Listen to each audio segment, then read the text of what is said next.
Great to see you this morning. Glad you're here. Here's something you'll never see. A bass player with water.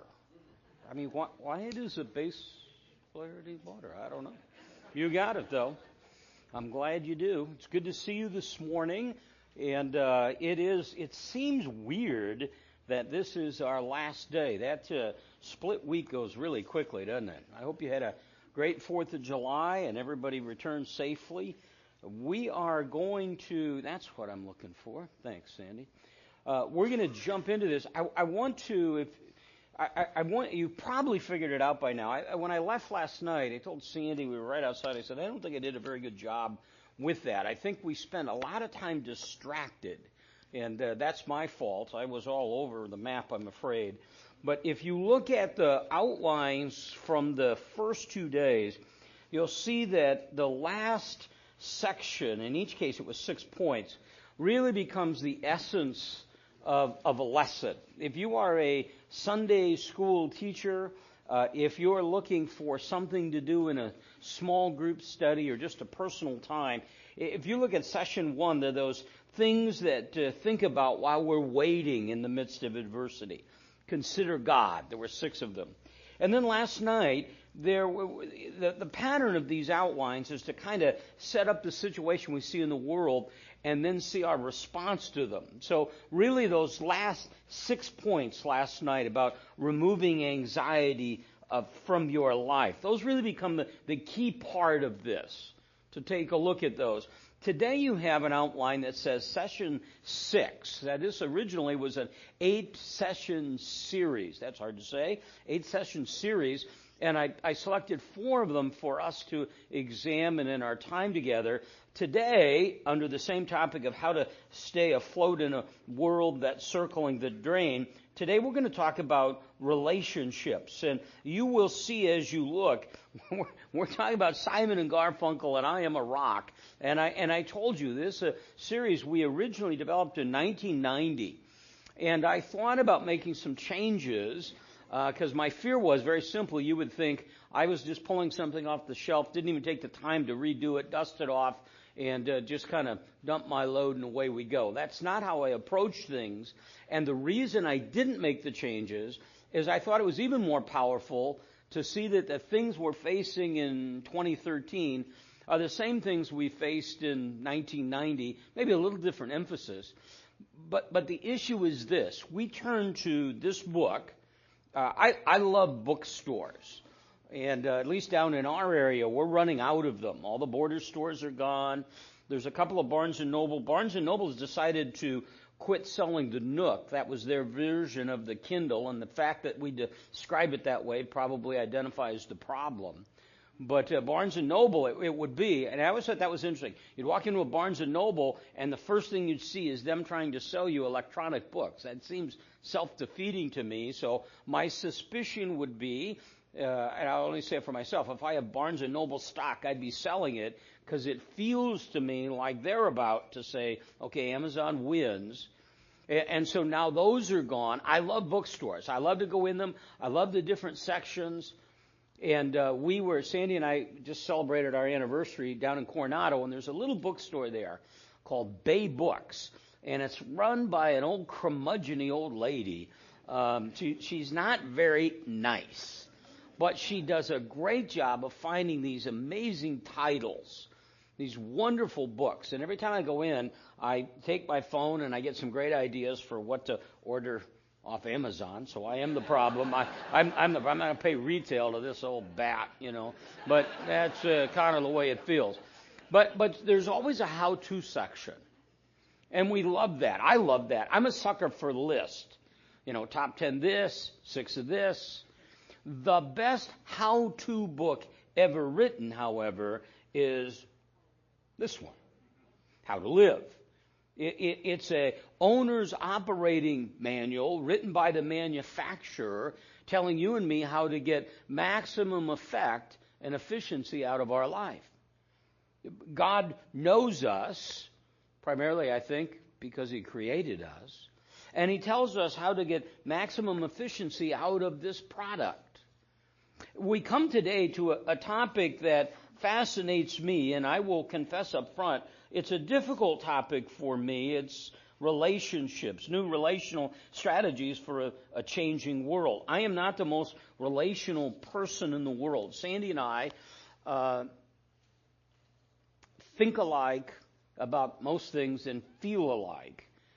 And we love, the best part of the day is when we're done with whatever it is we're doing, we eat dinner, and then we go in and put something on, a movie, a television show, a Castle, a Mentalist, a Frasier, Seinfeld. And we just kind of lay there and watch those until bedtime, 7:15, 7:20. And then off we go.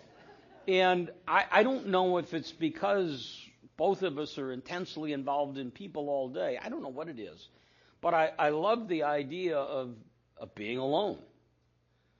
In this case, of being alone together. So when I talk about relationships, I am really telling you what I know to be true, and yet I struggle with it as well. Simon and Garfunkel wrote a song, I Am a Rock. I am a rock. I am an island. A rock feels no pain. An island never cries. It's this idea of, I'm going to go it alone. Here's what we've seen. We saw it in the 80s, 90s. We see it now. Is that people are building stronger networks, but they have weakened relationships. Especially now. It's amazing to me. I have something like 2,500 friends on Facebook, but I don't know any of them. I was telling Sandy the other day, there's people post stuff. It's amazing to me what they post. And it's amazing to me that they think I would be interested in what they post. And I was telling Sandy about somebody in particular who's driving me a bit crazy. And Sandy says, well, unfriend them. I don't know what you mean. They said, push a button and they're gone. What a great relationship. The minute I go, try to put a button and you're gone. And you have people with 300 people in their contact file, but nobody that they know well. And it's one of the saddest conversations I ever had. I used to teach down in Tucson on Wednesday morning, and I'd get up at 3:30, drive down, get there about 6:30. I had a study that started at 7, and we started with about a dozen guys, and in 2 years we had over 330 men coming. And it got so kind of cool. Then what always happens in this is one of the gals will start to come. She's Rosa Parks. She breaks the barrier. And then before long, we have more women than men because they're more relational, and they come in a covey of women. And then we had so many people that we started a luncheon study. And so I would stay down, and Wednesday was my Tucson day. And there was a guy that I had noticed that was coming in the morning, kind of always by himself. He looked cool. I don't know what that means. He looked like me, I guess. He looked cool. Except he was a little taller and a little more fit, a little younger. I understood that he was very successful in business. He drove this hot little sports car that he parked over so nobody could ding it, which made me want to park right next to it and just jam my door. But I didn't do it. His handicap was 1 or 2 at the course. And one day he said, I'd love to get together for breakfast. And I said, sure. And we got together, and he just seemed very sad. And the more we talked, the more I sensed there was something he wanted to say, but didn't know what it was. And I don't know that he did either. And finally I said to him, if you were in trouble, who would you call? And I I learned it in business, that there's a time at which you've said everything there is to say, so be quiet. There's a tip for those of you that are salespeople. When you've said it all, be quiet. Don't talk yourself out of sales. That's what I used to find with the young guys I'd trained. They couldn't handle the silence. The silence, they couldn't live with it. So they'd say something once they had the pressure on the guy. So I said to him, who would you call? And I learned. I just took my food and I'm eating my little burrito. And I look up and he has a tear running down his cheek. And here's what he said. If I was in real trouble, I would have to call my dog. That's sad, but what's especially sad is some of you don't even have a dog. But he had all over. He was the guy around town. He was the guy you wanted to come to your party. Lots of networks, but not many relationships. Houses are closer together. Neighbors are further apart. I mean, that's one of the things you see when you come to Phoenix is everything is walled in. When I was a kid, you could start at one end of the block and go to the other end of the block. There were a few kind of wire fences that you just kind of bent down and jump over, which made the owners sad. But you could get down. You didn't have a garage door open. It was interesting. I just spoke at a commencement address for a small Christian school. And I was trying to point out to them how fast things have changed. How things we use every day didn't exist when I was a kid. We didn't have a microwave. We didn't have a garage door opener. Now, technically, we did. My dad would say, get your butt out and open the garage door, Tom. Okay? But we didn't have a button that you push. Now, at about a half a block away, I push a button, my door goes up, my car goes into the garage, I'm out, I push another button, and I'm in without ever seeing anyone. Neighbors are closer together, but neighbors are falling apart. The Dow is hitting an all-time high. There's a lot of dough around, yet friendships are low. Mergers, business-wise, are on the rise, but marriages are falling apart. To be a man or woman of God demands relationship. You cannot fulfill either the Great Commandment or the Great Commission without people. The Great Commandment, love God with all your heart, soul, mind. Love your neighbor as yourself. You can't do that as an island. The Great Commission, go and make disciples, requires us interacting with people. And so for somebody like me, and I'm going to guess for many of you, when you talk about this is really difficult stuff. You'll see in your outline 4 areas. 4 things in relationships. To be a giver, to be a neighbor, to be a friend, and in some cases to be a lover. To be a giver. If you have your Bibles, you can open them to 1 Thessalonians chapter 2. I was in a meeting last week. It was unbelievably boring and dragging on, which makes it particularly sad as I was running the meeting.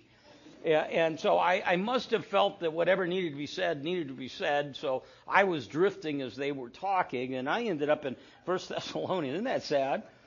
And to be a giver with the example of Paul. I want to make sure, that's on your outline. Example of Paul. In 1 Thessalonians chapter 2, verse 6, Paul's writing to this church at Thessalonica. First lesson I ever taught in my life was 1 Thessalonians chapter 1. Which is just a great section of him talking about the intimacy he has with them. Well, in chapter 2, verse 6, he said, as apostles of Christ, we could have been a burden to you, but we were gentle among you, like a mother caring for her children. We loved you so much that we were delighted to share with you not only the gospel of God, but our lives as well.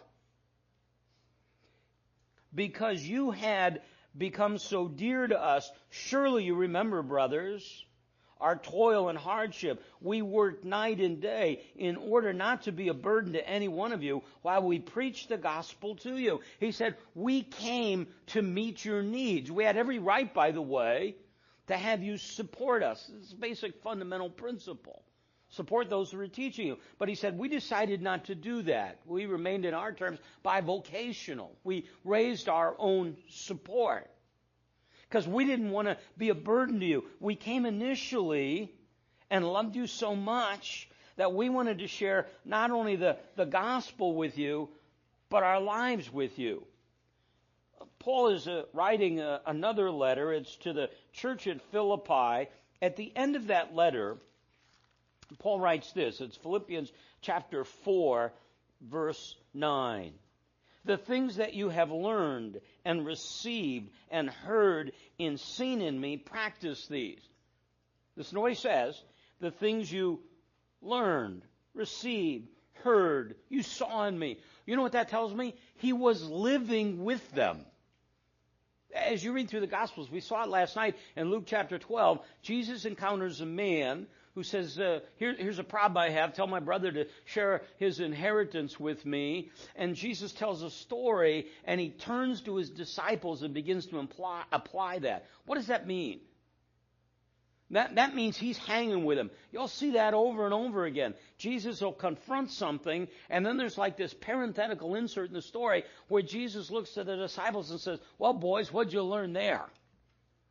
What can you teach me? What can I teach you there? It's this example that you have to have in your life of hanging with people, of being with them. Here's the example of Timothy in Philippians chapter 2, verse 19. I'll give you a second to turn there, because there's something here that is helpful, I think, if somehow you can imagine the first time you read this stuff. Paul's writing, and he says to them, I'm going to send you this guy. Okay? I hope in the Lord to send Jesus to send Timothy to you soon. I have no one else like him.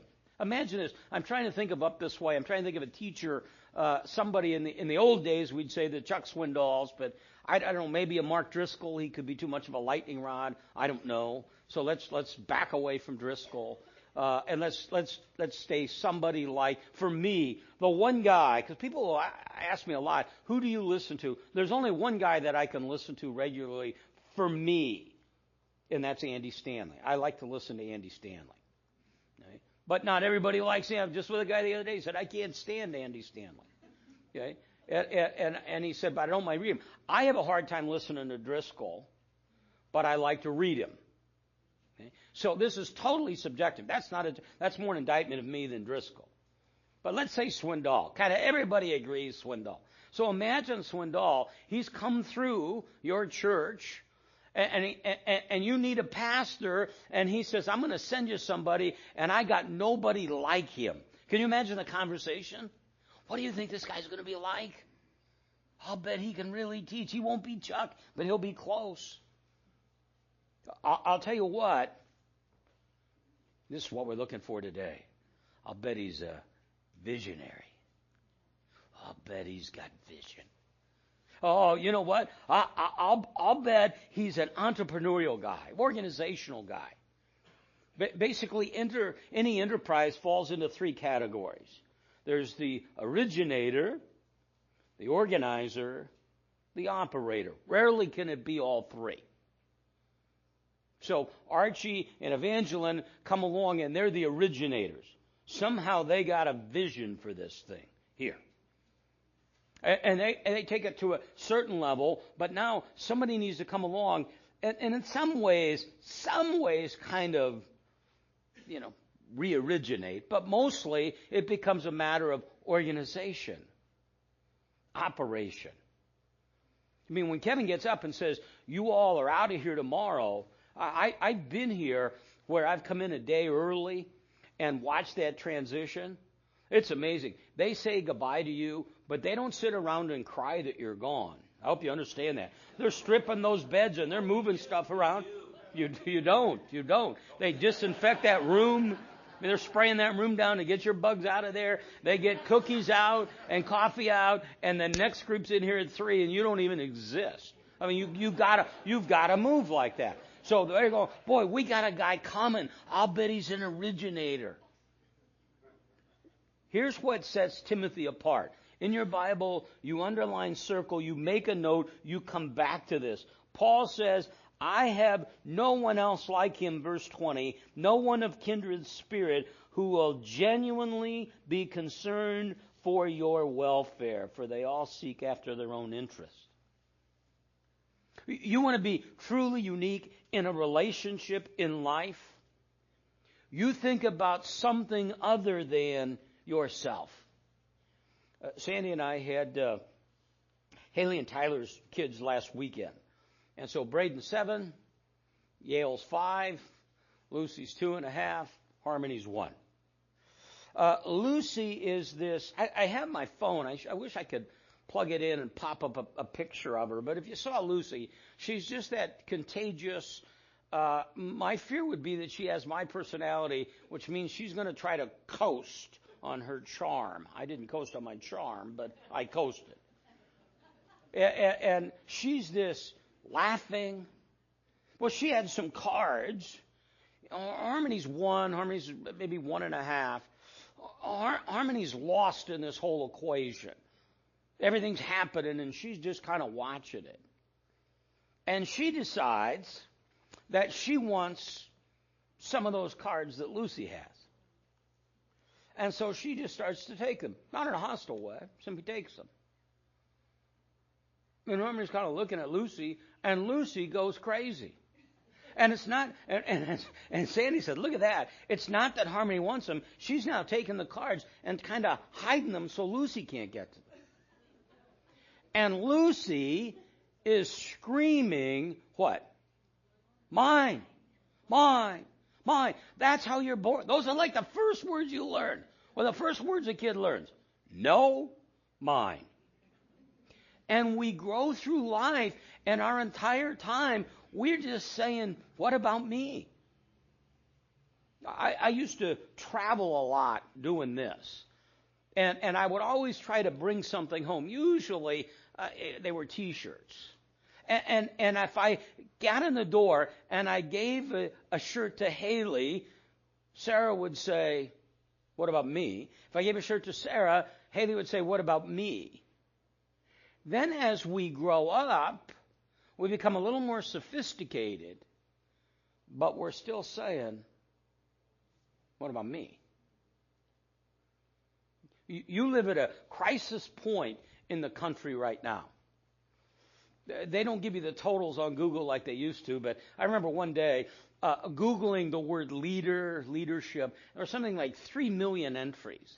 I Googled follower, and there were something like 30,000 entries, and they were almost all followers of Christ. All I hear all the time is, we need leaders, we need leaders, we need leaders. Okay? And that sells. What we need are followers. Everybody's at the trough saying, what about me? What about me? I mean, not to be political, this is to try to illustrate this. You got almost a $17 trillion deficit. Remember when it was $13 trillion like a week ago? Somehow they're going to have to cut something more than White House tours. And they're going to have to make real cuts. And they're sitting in Washington unable to do it because they're afraid that you won't let go. Your flinch is to say, what about me? And along comes Timothy, and Timothy says, I'm here. What can I do for you? Ronald Reagan used to have a little plaque on his desk that said, there's no limit to what you accomplish if you don't care who gets the credit. But we're fighting for that recognition. Along comes Timothy. Here's the example. Look back earlier in chapter 2 of the book of Philippians, chapter 2, verse 3. This is great advice. And this is the key to any relationship. We're talking about friends, but any relationship. Do nothing from selfishness or empty conceit, but with humility of mind, let each of you regard one another as more important than themselves. Don't merely look out for your own personal interest, but for the interest of others. Note verse 4. He said, don't merely look out for your own interest. What he's saying is, I know you're going to do that. Like when he says, love your neighbor as you love yourself, he's not saying, don't love yourself. He's saying, I know you're going to do that. I'm saying, love them likewise. Don't look out for your own interest, but for the interests of others. And if you need a role model, Philippians 2:5, have the attitude in you, which is also in Christ Jesus. And then he talks about Jesus becoming man, becoming obedient to the point of death, even death on a cross. Be a giver like Timothy. Here's the last one of that example, like Epaphroditus. It's here in chapter 2, verse 25. Epaphroditus is a guy that came to Paul apparently with a gift, with some financial support. He got there, and then he got sick. And then the people who sent him became distressed that he was sick. And then he became sick that they were sick. There was this amazing example of saying, what can I do for you? And my life is totally invested in you. First and foremost, be a giver. Not just of money, but of your life, your time, your energy, your effort. It's not your own. When we teach stewardship, we don't just talk about money. The last building campaign we did at church, here was my slogan. We have good news and bad news. The good news is we have all the money we need. The bad news is it's in your pocket.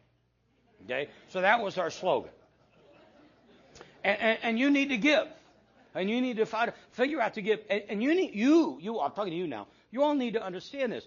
When along comes something like Cannon Beach and they present an opportunity to you, it's not that you're doing them a favor by participating. They're doing you a favor by giving you an opportunity to share the things God's given you. So when we say stewardship, you grab your wallet. I'm not talking about money. I'm talking about energy, time, your life. So that Paul says at the end of it, 2 Timothy 4, my life is being poured out as a drink offering. I'm giving constantly. You're going to be vulnerable in those that. Here's what I hear all the time. If I live that way, won't people take advantage of me? Here's the answer to that. Yes. Yes, they will. But that's okay. That's not your problem. That's their problem. I was with a guy who had been married a while and his wife left him. And he said, I'm never going to love like that again. I'm never going to give away this emotion and trust like I did there.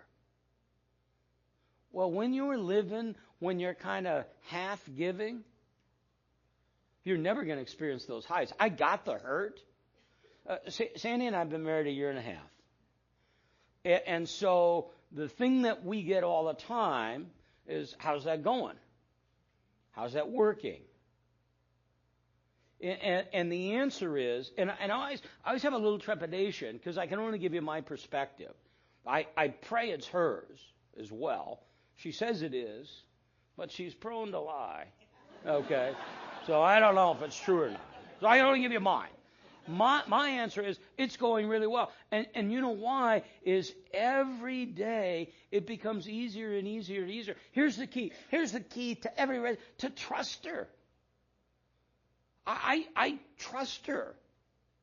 So I don't need to hold anything back. Is she going to hurt me someday? I hope not intentionally. She might accidentally. But if I don't trust her, I'm never going to know the depth of that relationship, what it can possibly be. I love her more than I thought I could, basically because I trust her more than I ever dreamt I would. You need to be friends. Here's the second thing. You need to be a neighbor.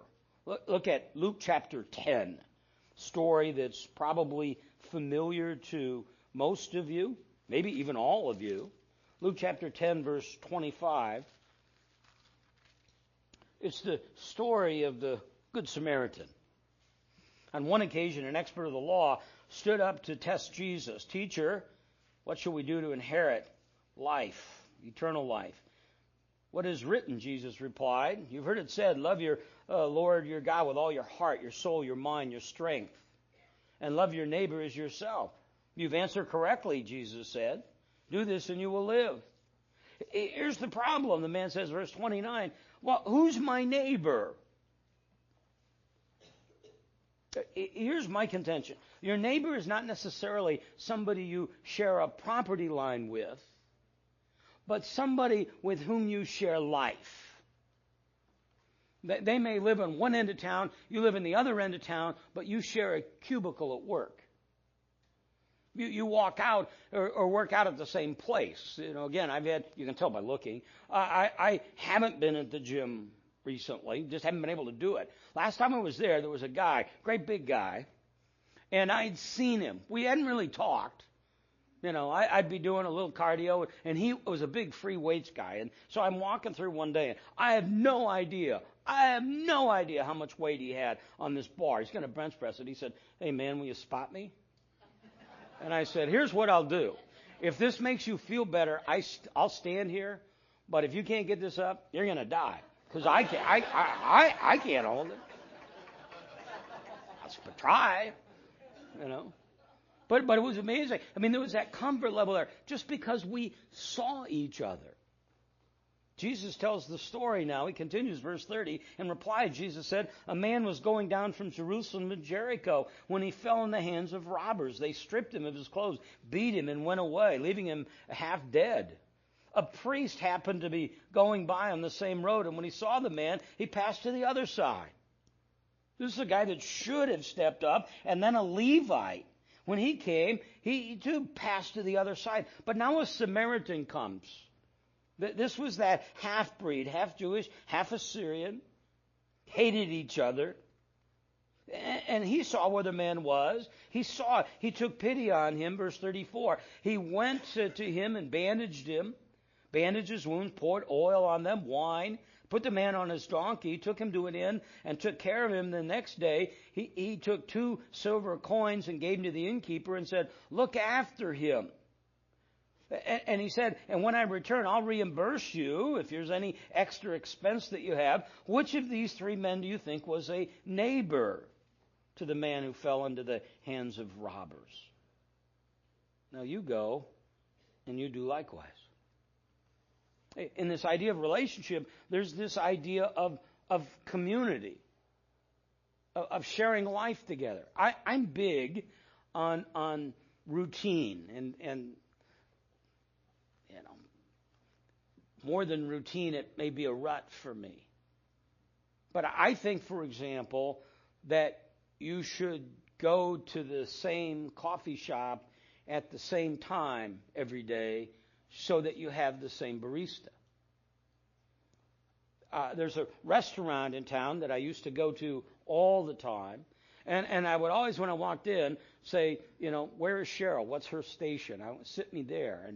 And we developed just a bit of relationship from life just from spending there. And all of a sudden there's this friendship. And one day I'm checking out. She's checking me out. She didn't look very good. She looked like something was troubling her. And I said, are you okay? And she said, no, I'm not. I said, my father died last night.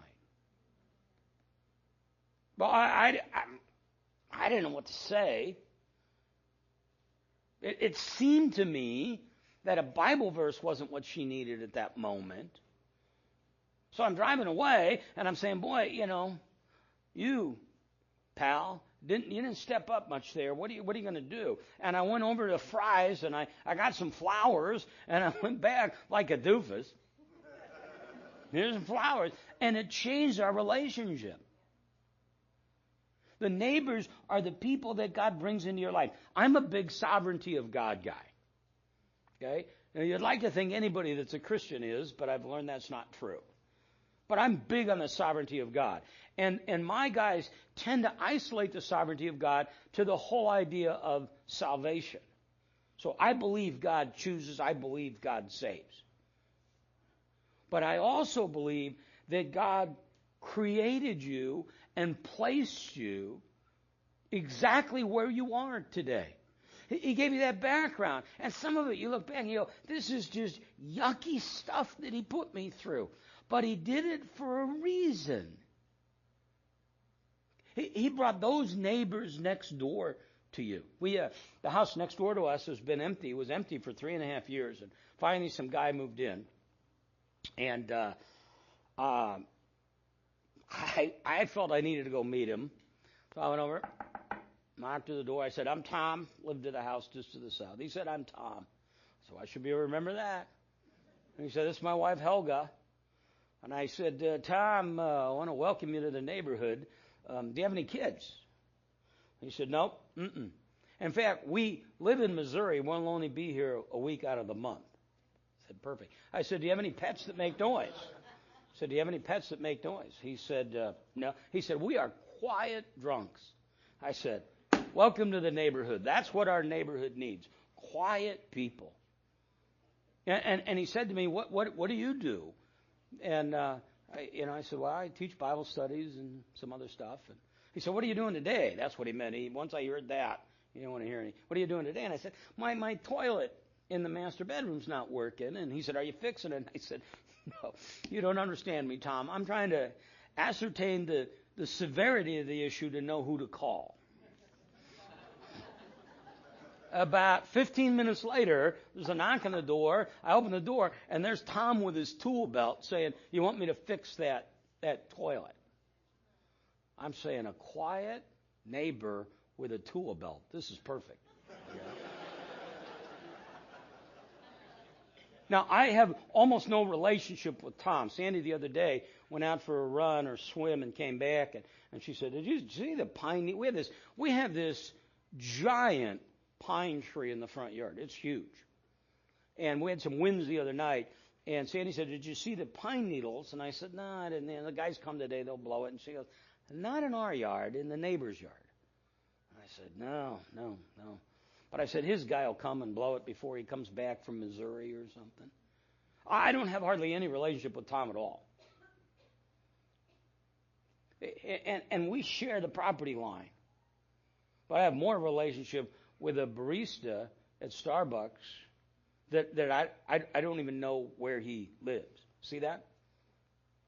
God brings these people into your sphere of influence. And He places you there so that you become salt and light in the midst of this. It's really similar to the third thing in your outline, and that's to be a friend. Talk about the practical benefits, the emotional benefits, personal benefits. Let me give you these verses. Ecclesiastes chapter 4, verse 9 and through 12. Practical benefits. 2 are better than 1 because they have a good return for their work. If one falls down, a friend can help him up. But pity the man who falls and has no one to help him. Also, if 2 lie down, they can keep warm. But how can 1 keep warm?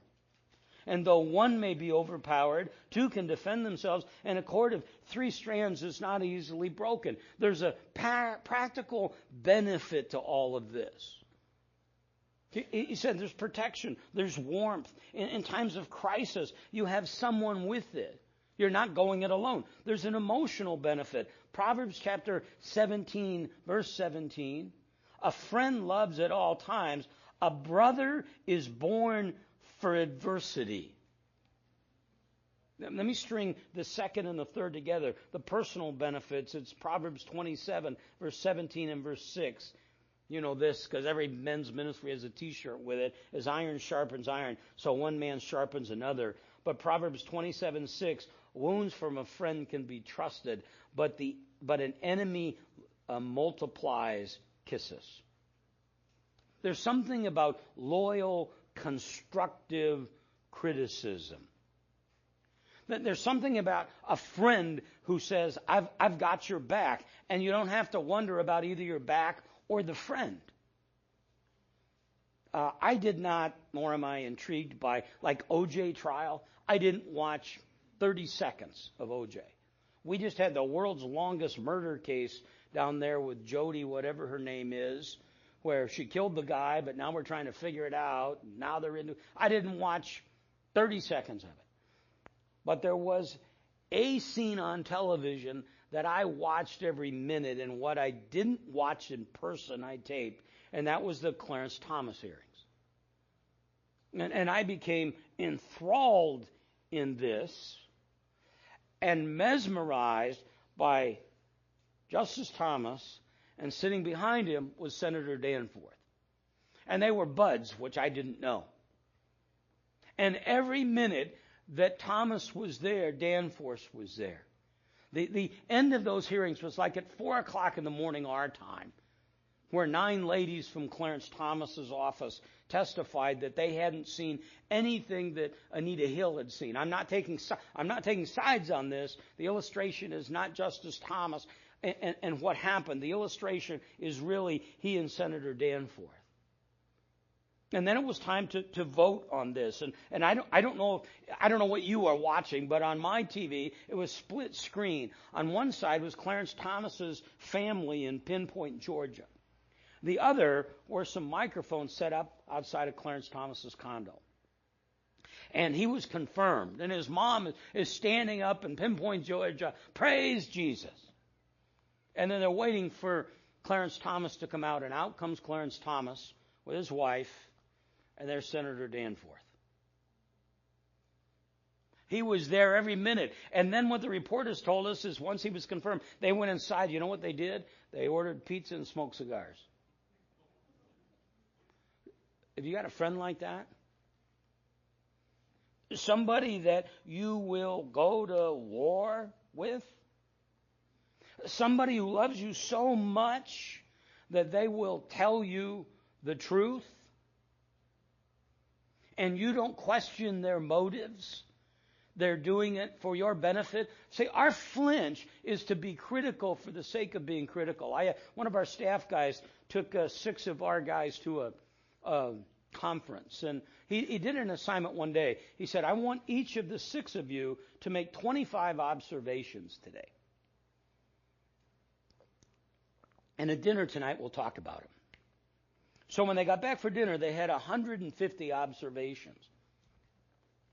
Every one of them was a criticism. He said, I didn't tell you to have 25 critiques of the day. I said 25 observations. The lights were bright. The carpet was, what color is this? Beautiful. Yeah. The carpet is used. The equipment is there. No, this is hugely practical. No relationship on earth can withstand a constant barrage of criticism. You can't do it. If every moment of every day, everything I say to Sandy is a criticism, or everything she says to me is a criticism, it's not going to survive. Our day starts about the same every day. Her alarm goes off at 4:50. I don't have to set one. And she'll kind of roll over and she'll say, you look handsome. I'll say, well, sure. And she'll say, I love you. And I'll say, I love you. And we'll kind of do a preview of the day. And it starts the day on this whole, this whole incredible, here's a word I hate, trajectory. So that if Sandy says to me, hey pal, this isn't very good, that isn't coming out of left field and out of a vacuum. It's based on a relationship. It's not to say that there isn't a place for criticism.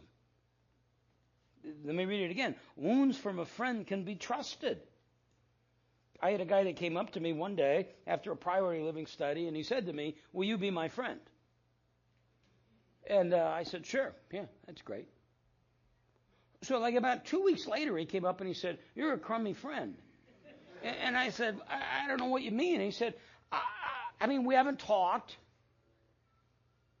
I thought maybe we'd start to vacation together.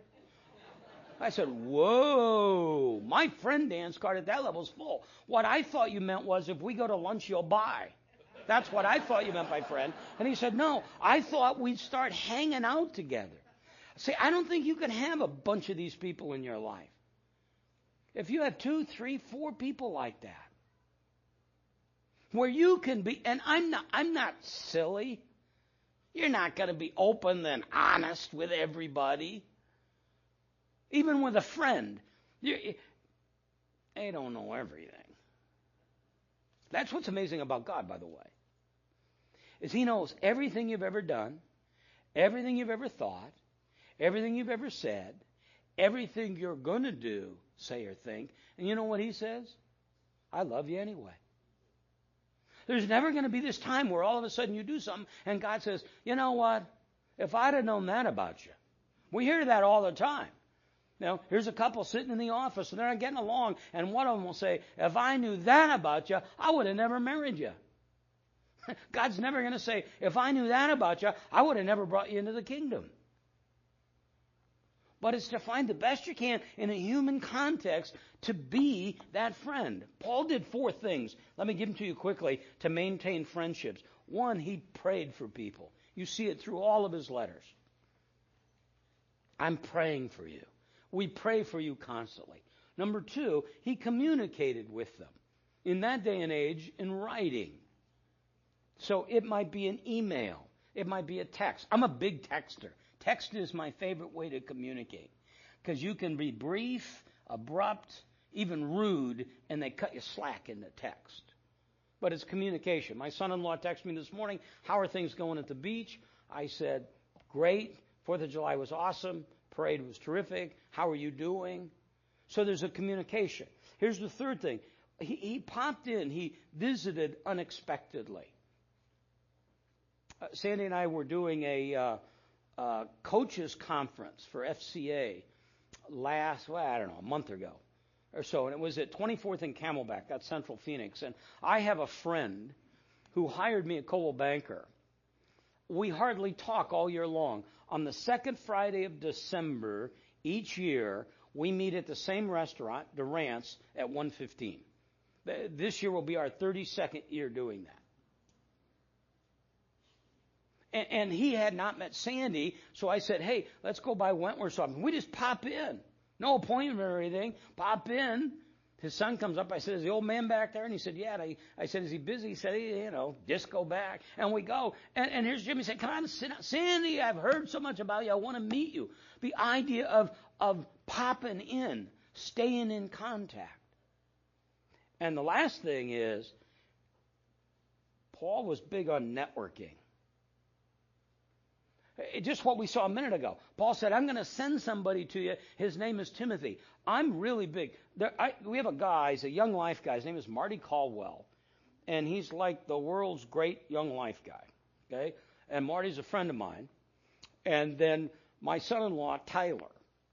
And so I'm having coffee with Marty. I know Marty called about something. I'm not sure what it was he wanted. And we're having coffee. And I said, Marty, you need to hang with my son-in-law, Tyler. And Marty's traveling around the world, and he doesn't have time for this stuff. And I don't know. So I said to Tyler, well, I'm going to have him call you. And so I said to Tyler, you need to call Marty. Well, this is a love connection. And I knew it. And you step back and you're putting people together. That's this idea of friends. You need friends. Here's the last thing. You need to be a lover. And this is in the context now I'm talking of marriage. First of all, under this idea of being a lover, is to understand that marriage is an honorable position. Marriage should be honored by all. Hebrews 13:4. It's amazing to me. When I was in high school and then college, we basically felt we didn't need marriage. We would say marriage is just what? Piece of paper. Now, the only people today that don't seem to feel that are the gay community, who seem to say, no, this is really important. Here's what this is. This institution of marriage is important. Should be honored by all. It's a covenant. It's a vow. My friend Larry and Sue Wright used to do a lot of marriage retreats. And Larry always had a session, and he would do it right before break, when he would say this. Sue and I, and this is how he would say it, will never, ever, ever, ever, ever, ever, ever get divorced. And then we take a break. And people go, are you with him? And I'd say, yes. I go, you better tell him not to say that. And I'd say, well, isn't that what he said when he got married? Better, worse, richer, poor, sickness, health. This is a covenant. This is a relationship. And sometimes that may be the only thing that's holding you together, is that you promise God. The vows themselves, and I love to do that. I love to do funerals. I say modestly, I am great at doing funerals. My weddings, not so hot. And primarily there's a lot of stuff going on, and it's the bride's special day. There's all this, they're wasting all this money. Every one of them 5 years after take the money instead of anyway, I get cynical. But in the wedding, there's this point where I'll say, listen, we've met, we've talked, but let's be realistic here. These vows imply that there'll be problems. Better, worse, richer, poorer, sickness, health. And you're saying right now, that you know those things are coming, though you don't fully understand them, and frankly, you think you're the exception. I've never married anybody where they said, oh, I think there'll be problems. But there is this idea here of an institution that God's created. The second thing, and sometimes people get a little bit upset about this, it meets a practical need. 1 Corinthians chapter 7, verse 1, Paul said, now for the matter you wrote about, it is good for a man, let me read this now, it is good for a man not to marry. You'd never know this if you came in the churches that we're in today. You'd never know this. Everybody in leadership, let me get something on my phone here. Everybody in leadership is married. And Paul says it's actually better if you, I think I brought my phone, it's actually better if you're not married. We have a tendency, and I'm sure it's not true at your church, but we have a tendency to look at those that aren't married and kind of think there's something odd about them. Get together and talk and say, well, you can see why they aren't married. I want to see if I can find this. Sandy deals a lot with young gals. I don't know if I can find this. And a lot of times there's this tension in marriage. And I have two daughters, so I try to tell them, listen, other than Christ, the biggest decision you're going to make is this marriage. And I kind of want to race into it. Somebody sent me this the other day. Madonna's 55, her boyfriend's 22. Tina Turner's 75, her boyfriend's 40. J-Lo's 42, her boyfriend's 26. Mariah Carey's 44, her husband's 32. Still single? Relax. Your boyfriend hasn't been born yet. So I like that.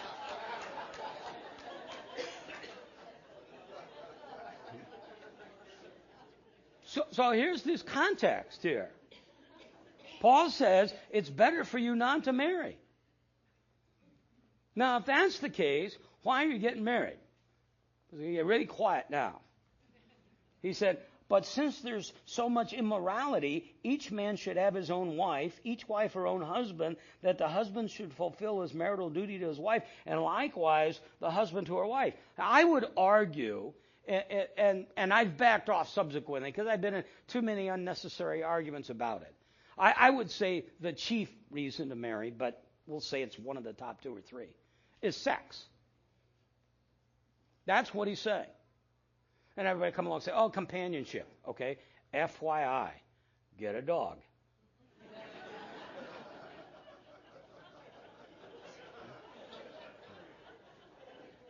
But there's a sexual component to this. And so I see, I find it troubling. Sandy and I, though only married a short time, recently did this panel discussion on marriage, the two of us, about 100 people. And the question was sex within a marriage. And the question was posed to me, do you think you should have sex as often as you want it? I said, well, is this a trick question?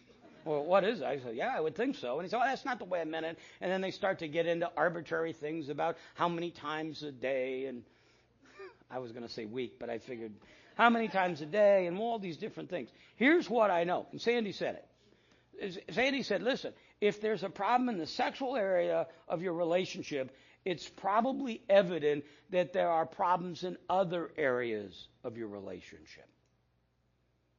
In fact, here's what Paul says. He goes on and says, the only reason to not be coming together physically is by mutual agreement for a time of prayer and fasting, but that better not be too long. And here's what he said, lest you provide Satan an opportunity to test you. Because you acknowledge when you get married that the main reason you're doing this is you can't keep your hands off each other. See how all that ties back together? And so now as we get older, I get a bunch of questions. Well, when do you think that changes? Or I don't know, but it's sometime after 63 and a half. I know that. Okay? That's what he says. There's a practical need. There are three guys that are all in their late 80s, sitting on a porch. What are you going to do this weekend? I don't know. What are you going to do this weekend? I don't know. What are you going to do this weekend? Well, I'm going to get married. Wow. Is she a good person? Huh? I don't know. Good cook? I don't know. Fun to be with? I don't know. Why are you marrying her? She can drive at night. Now, as you get older, these things become more and more important. I know. 87. The older you are, the more real that becomes. You're on that boat. I don't think we should drive all the way to Portland. So you stop in Beaverton, or something. But there's that need. This idea of romantic intimacy within a marriage is imperative. If that's not in place, I'm almost positive you got other problems. And you better get help. One of the things that I don't do any marriage counseling. I used to do some, and I just wasn't very good at it because I'd go, all right, do we agree this is the problem? Yeah. This is what we're going to do? Yeah. We don't need to meet again. And so that was kind of the way. So it needed more care than I could give it. But I am stunned, and I'm stunned by the number of young men and women who will come in, and this question will come up, and they'll say, we haven't been intimate in a year. I don't know what's normal, but I know that's not. Here's the last thing about it. It solves a prevalent problem. It's Genesis chapter 2. The Lord said it's not good for man to be alone. I'll make a helper for you. Why should I marry? Well, I think sex is a part of it, but it's also the desire for a deep relationship. In an amazingly, and I know that I keep coming back to this, but I guess because I'm so grateful for it, in an amazingly short period of time, Sandy and I have entered into an extraordinarily deep relationship, and it's because we live life together. We text back and forth all day long. And I know, it sounds stupid to even say it. And I know you're going, well, sure, you've only been married a year and a half. Give it 2 years. Let's see how that goes. I got it. But I'm saying, I don't think that's going to change. Here's what he's saying in summary. I want you to be a giver and a neighbor and a friend. And in a marriage, to be a lover. If you don't have a friend, I'm going to give you a tip here. If you don't have a friend, then here's what you need to do. Because I'll almost guarantee you this. If you don't have a friend, something's wrong with you. Because the whole world's out there looking for him. I have a friend, and we have a mutual acquaintance. And we were talking about him the other day.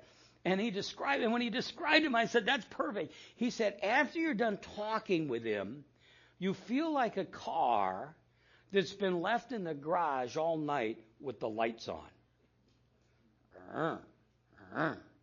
Is that you?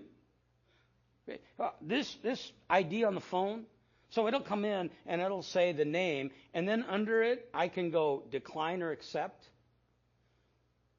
If the name comes up and you go decline, you get like 1 ring.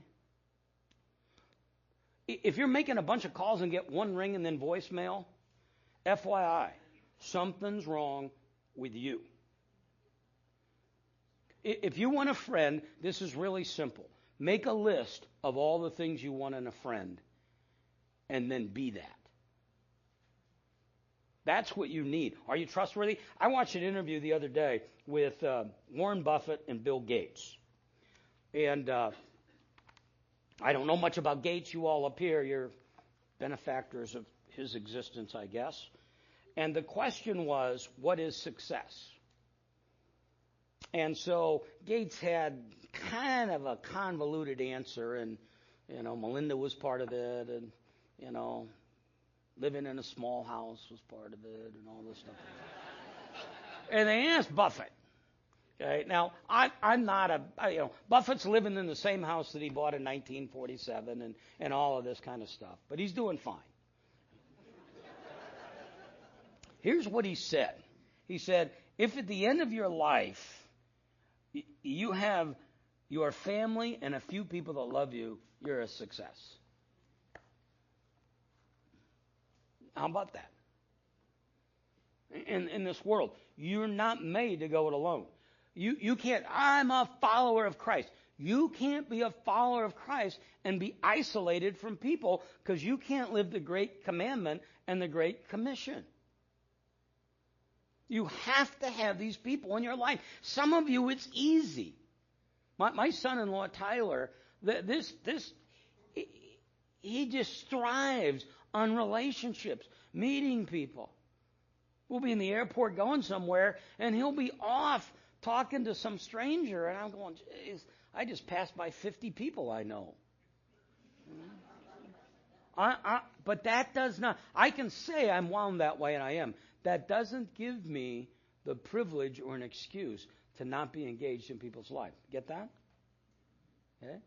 I'm not asking you today to do it. I hope you do. But did we communicate clearly? Got it? You leave me hanging up here. Okay? Tonight, here we go. Spiritual strategies. What are those things I can do? I find this all the time that to me is fascinating. Somebody will come to Christ in repentance and faith and will describe them as they are on fire. It's amazing to me that 10 or 15 years later, I'll run into them, still engaged, still followers of Christ, but that fire's gone out. Doesn't it seem like it should be the other way around? Doesn't it seem like when I come to Christ in repentance and faith, there may be that moment where I'm going, yes, I'm His. But I still don't know. After 15 years of seeing all those things we talked about yesterday, shouldn't I be drawing even closer? We'll talk about spiritual strategies that will carry you through the rest of your life. That's what we're going to talk about tonight. Okay? Let me pray, and then Mila will come, close our time, and off we go for the afternoon. Father, thank you for this awesome and amazing truth. God, we sense that we desperately need people. We aren't made to go this alone. God, let us find men and women with whom we can live life together. Put us in community, not just in our church, but in our neighborhood, at the gym, the golf course, at work. God, let us be hands and feet. Let us live this gospel in the lives of the people around us. We ask it in Christ's name. Amen.